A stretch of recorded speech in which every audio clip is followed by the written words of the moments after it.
ఇప్పుడు డబ్బు ఇవ్వమంటారట కదా 200. ఒకవేళ మీరు వేరే వేరే మీటింగ్లకు పోతే అట్లా బెదిరిస్తురా? ఇవ్వకపోని అదే మాట మీద ఉండురి. మరి ఊర్లో మన గ్రామంలో అందుబాటులో ఉండే వ్యక్తిని మనం గెలిపించుకుందామా? హైదరాబాద్ నుంచి సూట్ కేసులల్లో నోట్ల కట్టలు తీసుకొచ్చి ఓటుకి 2000, 3000, 5000 ఇచ్చి మందు దాపించి గాయగత్తర చేసి ఎలక్షన్లు అయిపోయి గెలవంగానే మళ్ళీ హైదరాబాద్కి చెక్కేసుకోవాలని గెలిపించుకుందామా? ఉన్నూరోళ్ళు కావాలన్నా? ఉన్నూరోడు బయట బతికి ఎప్పుడో ఒకసారి వచ్చిపోయేటోళ్ళకి కావాలన్నా? ఎవరికి కొనేద్దాం? మరి ఆలోచించాలి కదా మనం.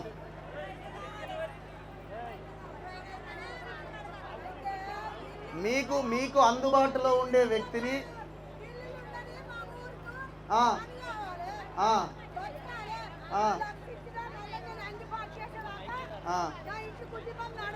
ఓకే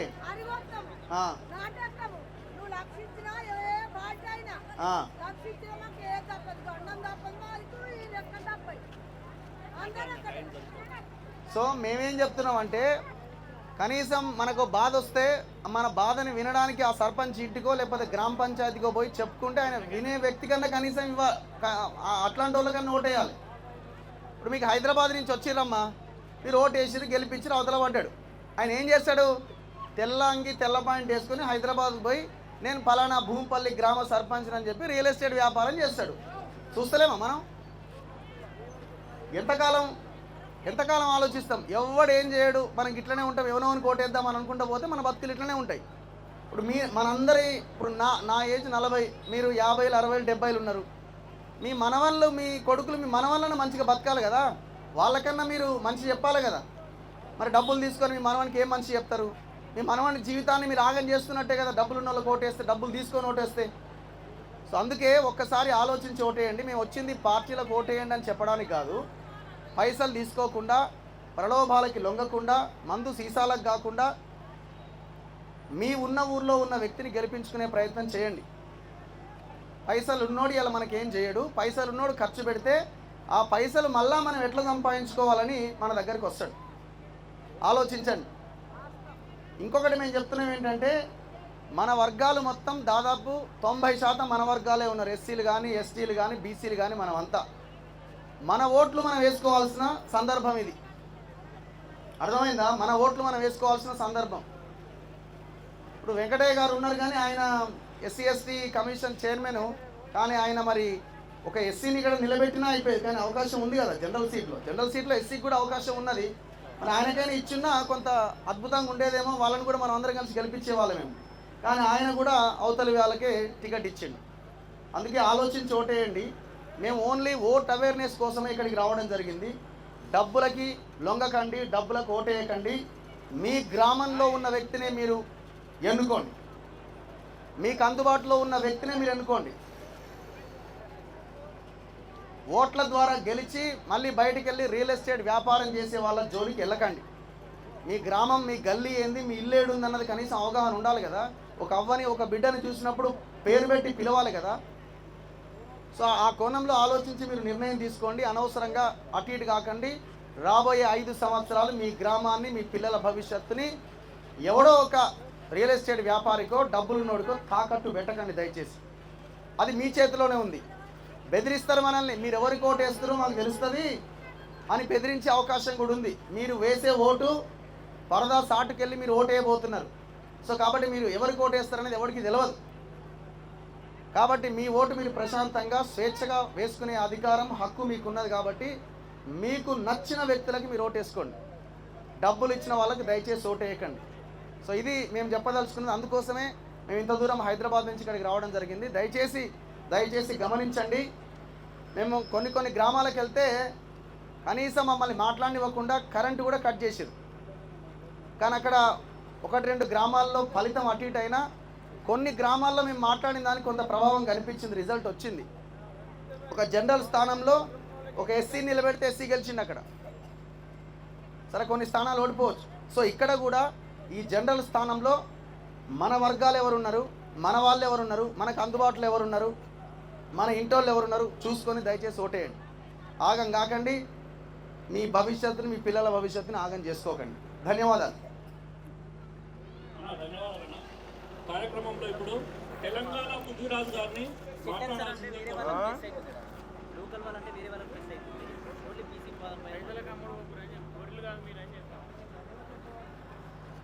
ఓమా భూంపల్లి తల్లులందరికీ దండం,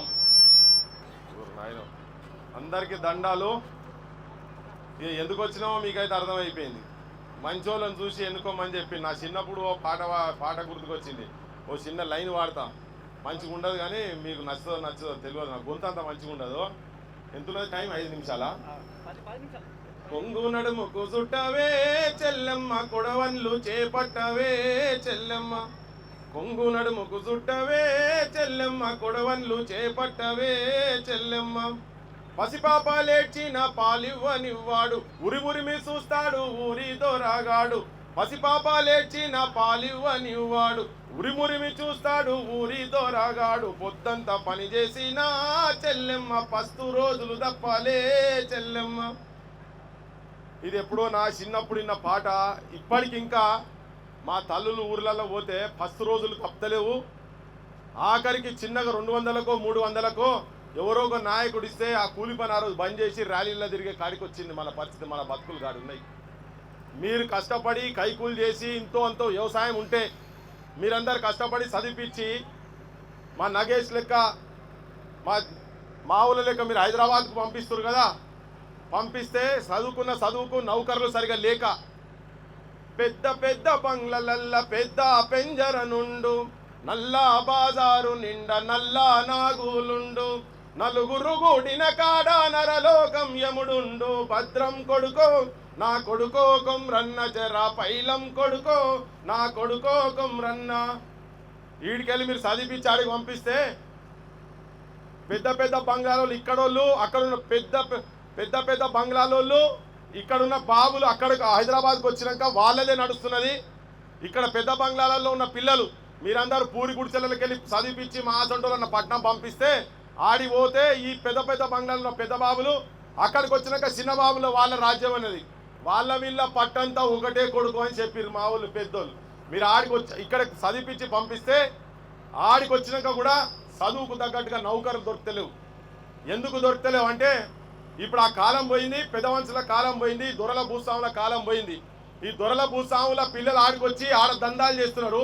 మళ్ళీ ఇప్పుడు ఆడికెళ్ళి మళ్ళీ ఊర్ల మీద పడి మళ్ళా సర్పంచులు ఎంపీటీసీలు మళ్ళీ రాజ్యాధికారం మన వర్గాలకు, బీసీ వర్గాలకు, కింది కులాలకు రాజ్యాధికారానికి దూరం చేసి మీ పిల్లలు మీరు చదివిపించి పట్నం పంపిస్తే ఏదో చచ్చిపోయే ముంగడ అవ్వయ్యకింత బుక్కడు బువ్వ పెట్టాలి, అమ్మమ్మలకు నాయనమ్మలకు తాతలకింత గౌరవపూరితమైన బతుకు ఇవ్వాలంటే ఇచ్చే పరిస్థితి లేదు.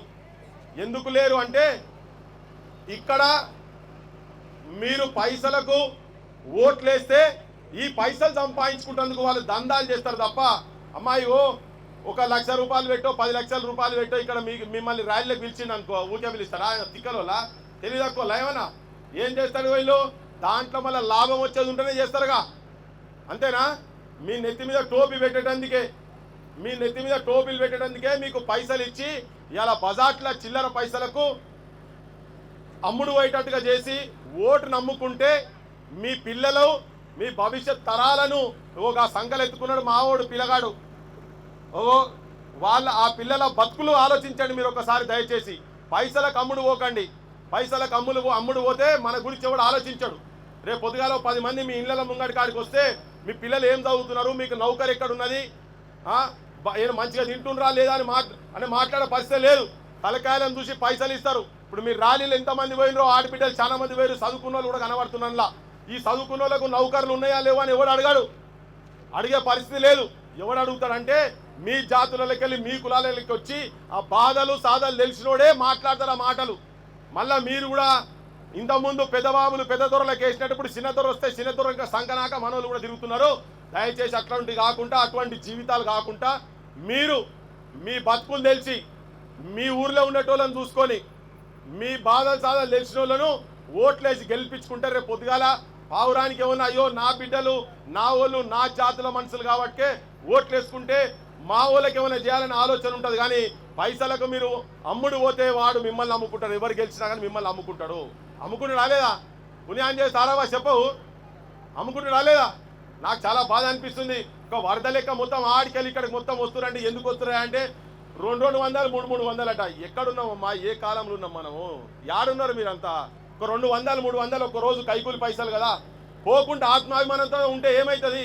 మీ పిల్లలకు గదే నేర్పిస్తారా భవిష్యత్తులో? అమ్ముడు పోవాలరా, మనం అంతా బానిసత్వం చేయాలి, తిరుగుబాటు చేయొద్దు. మనము ఎందుకు చచ్చిపోయినారు? అన్నలలో పోయి కొంతమంది చచ్చిపోయి, తెలంగాణ ఉద్యమంలో నౌకర్లు వస్తలేవని కొంతమంది చచ్చిపోయి, మీరు అన్న బిడ్డలే కదా ఆడికి వచ్చి మేము కొట్లాడుతున్నాము. మరి ఎంతకాలం నడవాలి దమనకాండ? ఓటు అమ్ముకోకండి. పెద్ద మనిషి గదే చెప్పిపోయిండు. అమ్మ వెనకట రాచరిక వ్యవస్థలా రాణి గర్భంలో ఎవడుంటే వాడే రాజు, అంతే కదా? రాజుల కాలంలో ఏం జరిగేది? రాణి గర్భంలో ఎవడు పుడితే వాడు గుడ్డోడు కానీ కుంటోడు కానీ మూగోడు కానీ ఎవరైనా కానీ వానికి మాటలు రాని రాకపోని ఏమున్నా కానీ లంగ కానీ దొంగ కానీ రాని కడుపులు ఉన్నోడే రాజు. కానీ పెద్ద మనిషి ఏం చెప్పిపోయిండు మనకంటే ఓటు అనే ఆయుధం ఇచ్చిపోయిండు. ప్రధానమంత్రిగా కాడికి వెళ్ళి కూలి పని చేసేటోడు కాడి వరకు ఒకటే ఒక ఆయుధం, బలమైన ఆయుధం ఓటు. ఆ ఓటు వేసుకొని మీ రాజ్యాన్ని మీరే తీసుకొచ్చుకోరు అని చెప్పిండు. కనుక మీరు అమ్ముడు పోకుండా మీ ఓట్లు మీకే వేసి మీ భవిష్యత్తు పిల్లలకు మీ ఓట్లు వేసి మీరు రేపు పొద్దుగాల మీ పనులు ఏమన్నా కాకుండా అడిగేటట్టుగా ఉండేటువంటి వాళ్ళను మీరు చూసి చదువుకున్న వాళ్ళు, ఎంత చదువు 5వ తరగతి చదవని 6వ తరగతి చదవని అమ్మలందరికీ చెప్తున్నా, మంచోళ్ళని చూసి మీకు అందుబాటు ఉన్న వాళ్ళని చూసి మీరు ఓట్లు వేసుకొని పైసలు ఎవడో ఇచ్చిండు ఒక గద్ద లెక్క వచ్చిన వాళ్ళకి ₹1 కోటి 2 కోట్ల రూపాయలట ఏమైనా పర్వాలే కానీ సర్పంచ్ అయితే అవుతా అని అగో చూడుర్రి. అందులో ఏమో మతలబు లేదు, ఎందుకు వస్తాడు చెప్పు? ఏదో మతలబు ఉంటుంది కదా. ఆ మతలబే మనల్ని కింది కులాలను పేదోళ్లను బీసీ ఎస్సీ ఎస్టీలను ముంచేటువంటి ఆలోచన మీరందరూ. నేను పాట ఉట్టిగా వాడలేదు. ఇంకా కూలి పని చేసుకునే నా తల్లులకు అందరికి చెప్తున్నా, ఇంకా తరాలు పోయినా కానీ మళ్ళా కూలీ చేసుకునే కాడికే చదువుకున్న కూలీలు అవుతారు. ఇంతకుముందు చదువుకొని కూలీలు అయినరు, ఇప్పుడు చదువుకున్న కూలీలుగా తయారు కాబోతున్నారు. కనుక మీరు అమ్ముడు పోకండి. మీరందరూ మీ బోన్రి ఇవాళ రాత్రి బోర్రి మీ మహిళా సంఘాల దగ్గర కూర్చోండి, మాట్లాడుకోండి. మీ మహిళా సంఘాలు కూడా పైసలు ఇచ్చిందట, పైసలు పాడుపడ పైసలు. ఆ పైసలు ఏం చేసుకుంటారమ్మా? మీకు అర్థం కాదు. రేపు మీ ఫీజులు కట్టలేక ఆడికి వస్తే మీకు పానం బీమార్ అయితే హాస్పిటల్కి పోతే ఇస్తారట, రాత్రి వస్తుంది. ఈయన వాళ్ళకి రాత్రి వస్తుంది, ఇచ్చిన వాళ్ళకి ఆల్రెడీ కొంతమందికి వచ్చినాయట. కానీ ఎవరు రాకుండా మంచిదే. ఎవరు పైసలు మాత్రం తీసుకోకండి. పైసలు తీసేలా ముంగట మోరిగా పడేది. నీ పైసలు పాడుగానని చెప్పి మీ పిల్లగాళ్ళకి చుట్టూ ఇట్లా తిప్పి తాసిల్ పైసలు అని తీసి అలా వాడేసి మీకు ఇష్టం వచ్చినా మంచోళ్ళని చూసి ఓట్లు వేసుకోమని చెప్పిపోతున్నాం. ఇంకెక్కువసేపు ఉంటే పోలీసులు మమ్మల్ని పట్టుకపోయేటట్టు టైం అయిపోయింది. జై తెలంగాణ, జై తెలంగాణ. భూంపల్లి గ్రామ ప్రజలందరికీ కూడా ఈరోజు అందరికీ కూడా ధన్యవాదాలు తెలియజేస్తా ఉన్నాం. ఇక్కడ మేము వచ్చింది వీళ్ళ కోటేయాలి వాళ్ళ కోటేయాలని చెప్పడానికి రాలేదు. మీరు విచక్షణతో మీకున్నటువంటి బుద్ధి బలంతో మీకున్నటువంటి జ్ఞానంతో రేపు జరగబోయేటువంటి ఎన్నికల్లో వచ్చే 5 ఏళ్ళు మీ గ్రామ అభివృద్ధిని ఎవరైతే మీకోసం పాటుపడతారో వాళ్లకు మాత్రమే ఓటేయాలని చెప్పడానికి మాత్రమే ఇక్కడికి రావడం జరిగింది. సో గత కొన్ని రోజులుగా వారం 10 రోజులుగా ఎప్పుడైతే ఈ యొక్క సర్పంచ్ ఎన్నికలు ప్రారంభమయ్యాయో అప్పటి నుంచి కూడా మేము నల్గొండ కానీ వరంగల్ కానీ వివిధ ప్రాంతాలు తిరుగుతూ ప్రజలను చైతన్యవంతం చేసేటువంటి ప్రయత్నం చేస్తూ ఉన్నాం. అయితే ఎక్కడికి పోయినా కానీ నల్గొండలో రీసెంట్గా జరిగినటువంటి ఒక సంఘటన మీకు చెప్తా. 2 గ్రామాలు మేము తిరిగినాం. ఆ 2 గ్రామాల్లో సంగతి మీకు చెప్తా, ఒకసారి ఆలోచించండి. ఒక ఉన్నత కులానికి సంబంధించినటువంటి వ్యక్తి సర్పంచ్గా పోటీ చేయడానికి నిర్ణయించుకున్నాడు. ఆయన సర్పంచ్గా పోటీ చేస్తే ఆయనకు 20 లక్షలు 30 లక్షలు ఖర్చు అవుతాయి కదా అని చెప్పేసి ఆ 20 లక్షలు 30 లక్షలు ఖర్చు పెట్టకుండా ఆయన ఒక్కడే పోటీ చేయని చెప్పేసి ఆ గ్రామంలో ఉన్నటువంటి ప్రతి ఒక్కరిని కూడా మాదిగ కులానికి సంబంధించిన వాళ్ళం కావచ్చు, మాల కులానికి సంబంధించిన వాళ్ళం కావచ్చు, బీసీలో ఉన్నటువంటి యాదవ్ కులానికి సంబంధించిన వాళ్ళం కావచ్చు, అన్ని కులాల వాళ్ళను భయపెట్టించి అనేక రకాలుగా ఇబ్బందులు పెట్టేసి వారిని పోటీ చేయకుండా చేస్తే ఒక మాదిగ కులానికి సంబంధించిన వ్యక్తి పోటీ చేయడానికి సిద్ధమై ఆడ నామినేషన్ వేయడం జరిగింది. ఆ తర్వాత ఇంకొక యాదవ్ కులానికి సంబంధించిన వ్యక్తి పోటీ చేయడానికి సిద్ధమైతే ఆయనను వాళ్ళ భర్త అక్కడ లేడీ రిజిస్టర్ రావడం జరిగింది. అయితే వాళ్ళ భర్తను ఆ నామినేషన్ వేసే క్రమంలో దానికంటే ముందు వాళ్ళ ఇంటికి వెళ్ళి అక్కడ కిడ్నాప్ చేసి ఆయనను తీసుకుపోయి హైదరాబాద్ ఓఆర్ఆర్ చుట్టూ తింపుతూ మద్యంలో మూత్రం పోసి చాలా దారుణంగా కత్తులతో పొడిచేయడం ప్రయత్నం చేసి భయపెట్టించి పోటీ చేయకుండా ఉండాలని చెప్పేసి చేసినటువంటి సంఘటన మనం చూసినాం. అది రీసెంట్గా వారం క్రితం జరిగింది. అది రాష్ట్ర వ్యాప్తంగా కూడా సంచలనమైంది.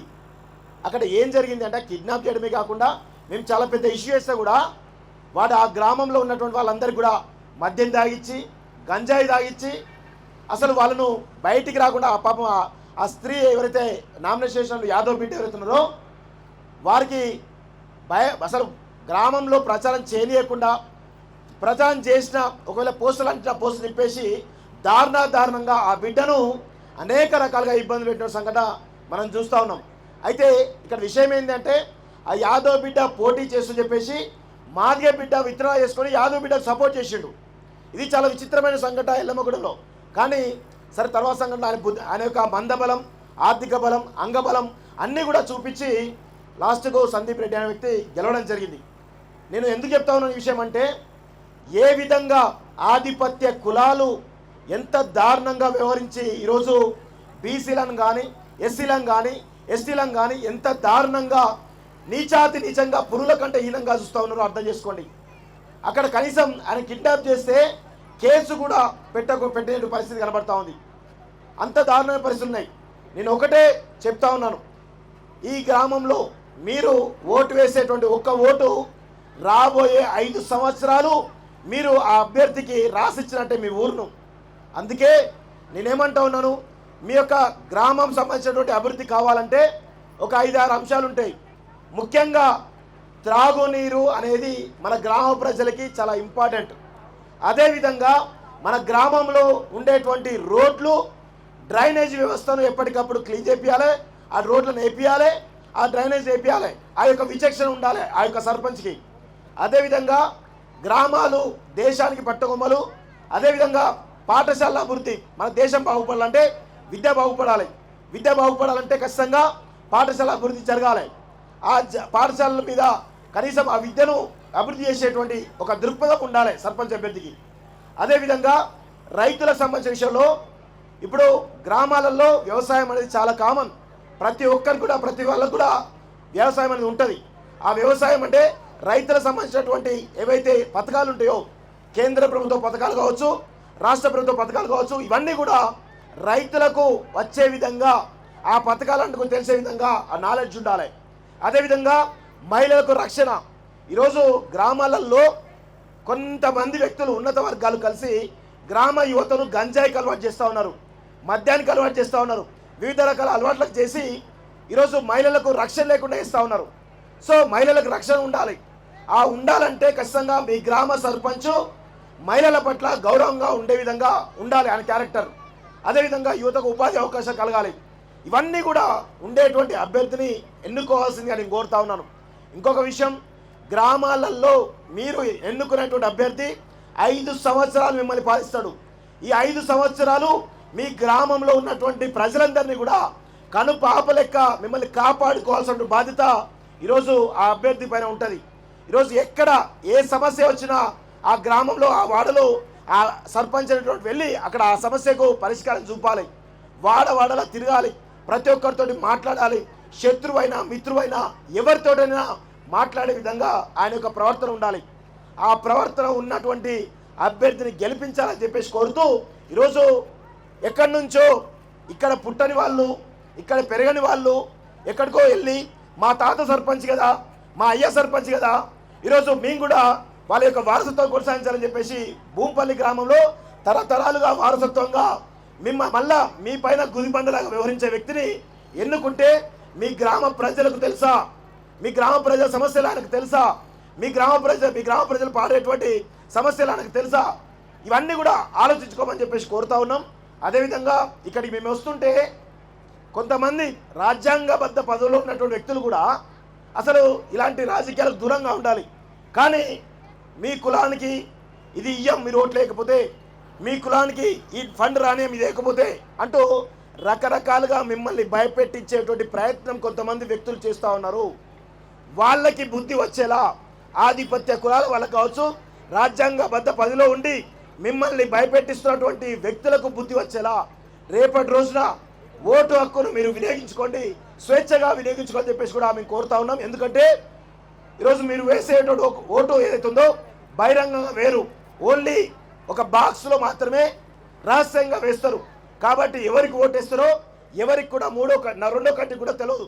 కాబట్టి స్వేచ్ఛగా మీ ఓటు హక్కును వినియోగించుకొని రాబోయే 5 సంవత్సరాలు మీ ఊరి బాగు కోసం ఎవరైతే పాటు పడతారో వారిని ఎన్నుకోవాలని చెప్పేసి కూడా ఈరోజు చెప్పడానికి ఇక్కడ రావడం జరిగింది. ఈ అవకాశం ఇచ్చినటువంటి భూపల్లి గ్రామ ప్రజలందరూ కూడా ధన్యవాదాలు తెలియజేస్తున్నాం. జై తెలంగాణ.